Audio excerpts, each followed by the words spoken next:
بعد ذلك ازرعوا المحبة في قلوبكم وصدوركم. عندي مبادرة اسمها مبادرة تبشير لإصلاح ذات البين. أي رجال يحب الله ورسوله ويحب الدولة ويحب المجتمع ويحب الغانمين والمطاليق شرواكم، لا جوه الرجال في علم الغانم قال بشربي، ما يقعد يقول لا قلنا اصلح مع ابن عمك قال بشربي، لا قلنا امشي مع جماعة قال بشربي، لا قلنا اطع الله ورسوله قال بشربي، لا قلنا يد الله مع يد الجماعة قال بشربي، لا قلنا يمنا بلا يسرا تراها ضعيفة ورجلا بلا ربعا على غب صبار قال بشربي. نبغى بشربي يكثرون، ونبغى الحيين يقولون بيوتنا توسعت والدنيا انفتحت علينا من كل ابوابها، وللاسف صدورنا ضاقت على بعضكم جالسين في الكرسي ده الحين اتوقع منكم ناس حاقدين على بعض الناس، يوم شافه في الحفل سن الشيطان شافه قدامه. ليه يا اخواني؟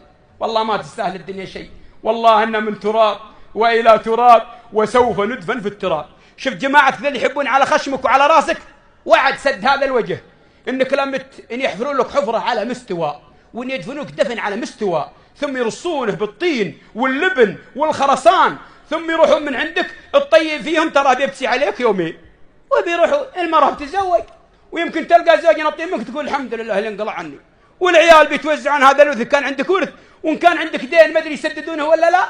يعني في النهايه انت ما قدمت لنفسك شيء الا ان كانك عشت هذا الحياه في طاعه الله وفي رضا الله، ثم كنت رجل يحبونه جماعته، لا رحت كل ما ذكر الرجل اسمك قال جماعتك الله يرحم ابو فلان، والله ونعم الشارب، والله من الخاطر الزين، والله من الجناب الطيب، والله من الحجاج الطلق، والله من الابتسامه اللي ما باقي شفناها الا بها، والله من البيبان المشرعه. الناس الايام هذه ما عاد تبغى الاخلاق يا اخواني.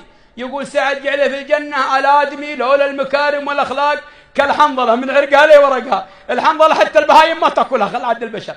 انت بدون اخلاق لست انسان. ابتعدوا عن هذه الشحناء، ابتعدوا عن هذه الضغناء. كلنا اعترفوا كلنا اننا بسطاء واننا اضعف مخلوقات الله. والله لا نتحمل حر ولا نتحمل برد.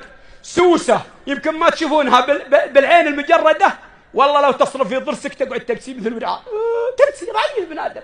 شوكه تدقك في رجلك والله تسترك ليلك كله. لكن عند بني عمك وعند جماعتك وعند اخوانك المسلمين ما اقوى منك.